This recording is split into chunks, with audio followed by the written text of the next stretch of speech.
ces récifs sont quand même une espèce de couveuse de poissons où ils se reproduisent facilement, etc.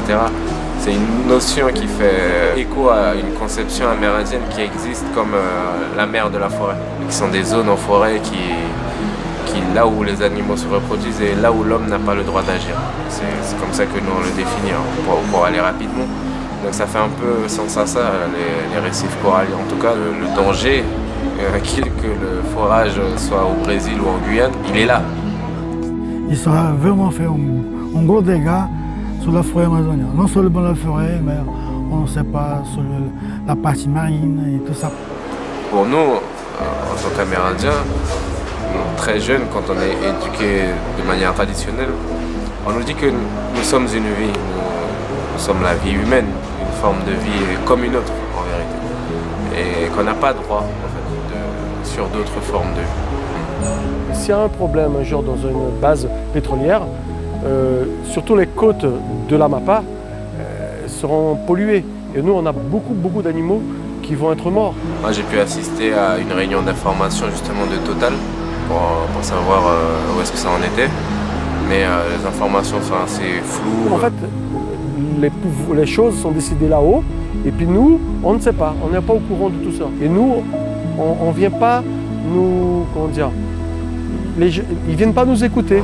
On dirait que vraiment les Guyanais, la population guyanaise dans son ensemble et dans sa diversité est pris dans un jeu, dans un échiquier où la population elle-même ne maîtrise rien. Donc notre destin nous échappe.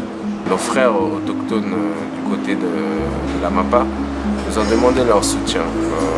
Tout comme nous avons demandé leur soutien contre la montagne d'or. Ils nous ont demandé leur soutien pour lutter contre Total au large de leur territoire. Pour qu'il y ait une solidarité, nous n'avons d'autre possibilité que de répondre à leur appel.